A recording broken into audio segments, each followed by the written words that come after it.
Let's stop pretending if your team is missing KPIs, if sales numbers aren't being met, if quota is getting missed quarter after quarter, if productivity is down and turnover is up. That's not a culture issue.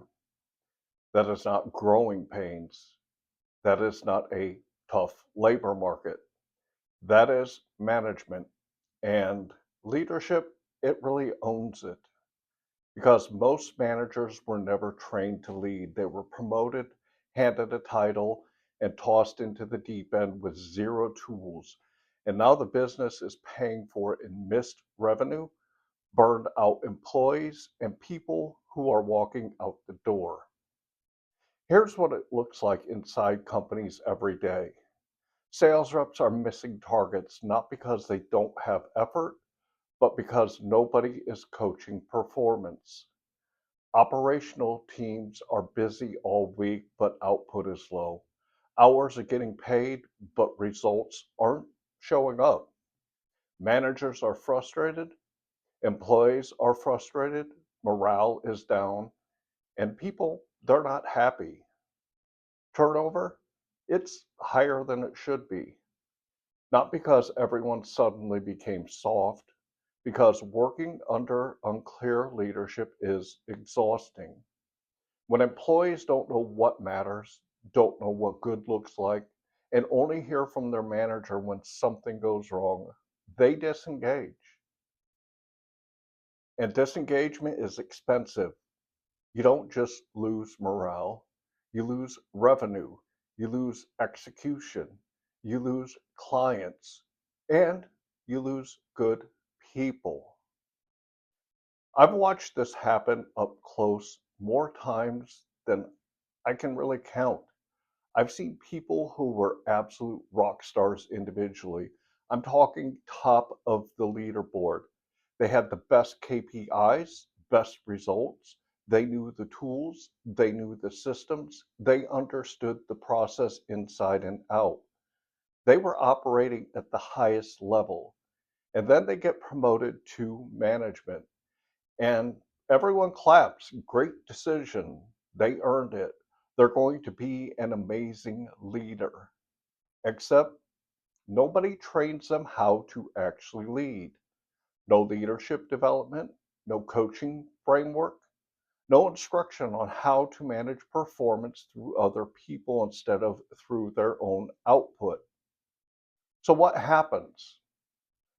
Their team, it flatlines because the manager keeps expecting the team to perform the way that they performed. But the team isn't them. They don't have the same instincts, the same experience, the same drive, and the same habits. And the truth is, the way that manager reached peak performance wasn't some cookie cutter formula, it was personal. What worked for them won't automatically work for everyone else. And instead of learning how to lead, the new manager does the only thing that they know how to do. They obsess over numbers. They start pushing harder.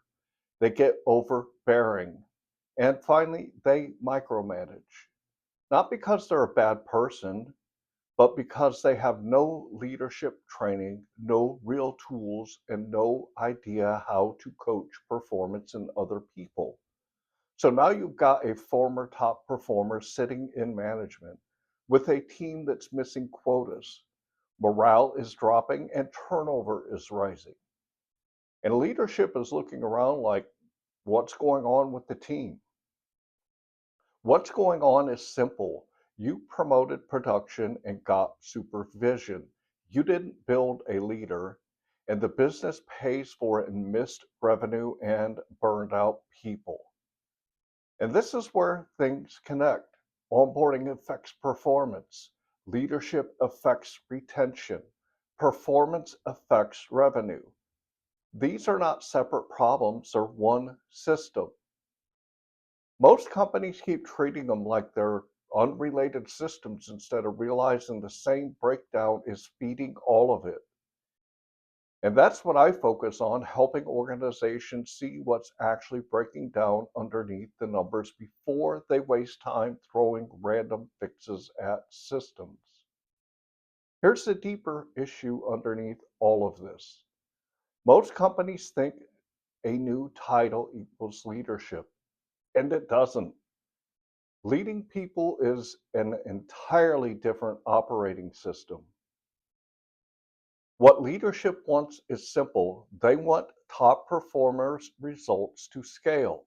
They look at the rock star and think if we put them in charge, the whole team will perform like that. And honestly, that sounds logical on the surface. But here's the problem, there's no system in place to make that happen. No leadership training, no coaching framework, no structure for developing other people's output. So the new manager walks in with the only tool that they've ever had, which is their own personal performance. And guess what? It doesn't scale. That's like taking the best athlete on the field and saying, congrats, you're now the head coach of the team. And then handing them no playbook, no training, no leadership structure, and acting shocked when the team doesn't win. The person wasn't the problem, the system was. Leadership promoted someone based on individual production, then gave them zero tools to transform their production to others. And when you do that, the business pays for it fast. KPIs slip, sales numbers miss, productivity flatlines, morale drops, and then turnover climbs. Not because you picked the wrong person.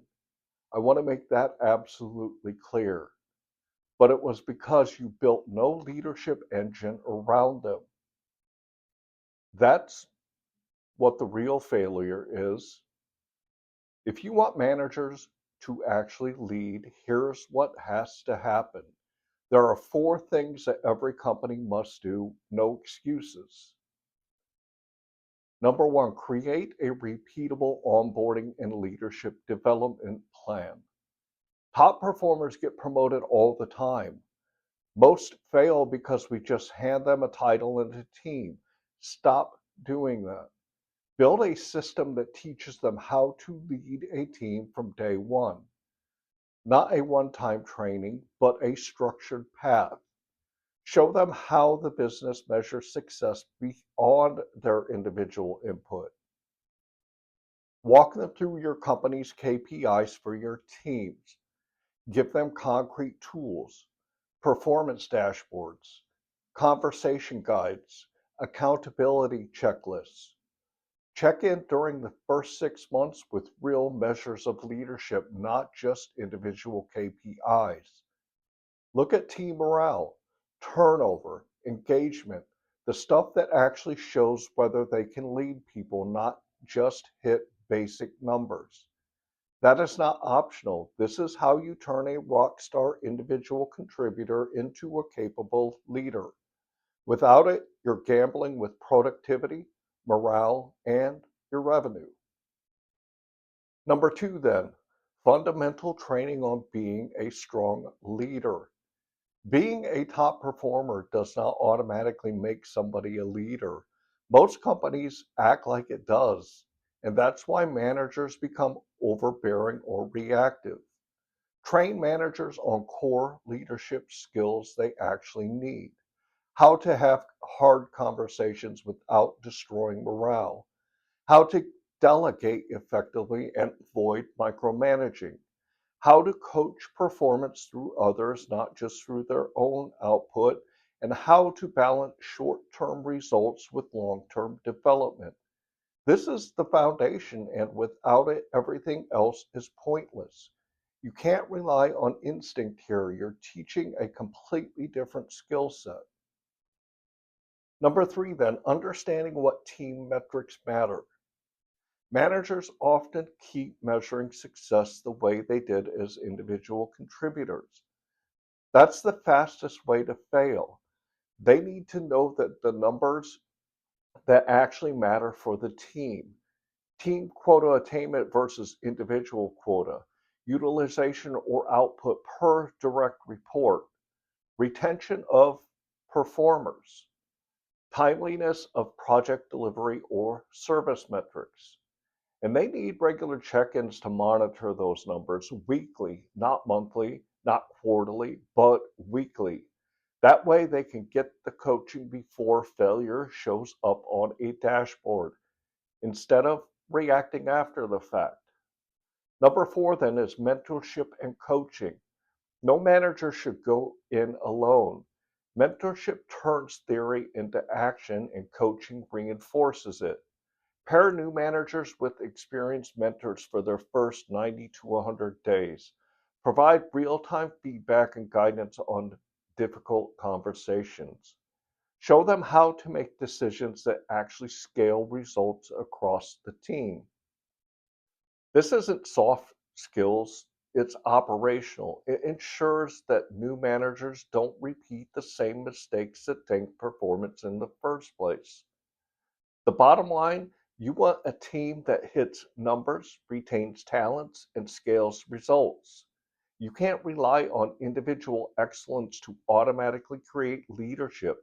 You have to teach it, measure it, check it, and reinforcement. Do that, and you stop bleeding employees, morale, and productivity every time a top performer gets promoted. Here's the bottom line, most companies don't have an employee problem, they have a leadership system problem. And fixing the wrong thing wastes money, wastes time, and burns trust. Stop fixing symptoms. Stop blaming managers that you haven't taught to lead. Stop blaming employees. Fix your system first. That's where the real performance problem lives. Get clear on what your onboarding, leadership, and performance systems are actually producing right now. Stop guessing. Stop blaming your new managers. Stop blaming your team. Send me an email. Tell me what is broken.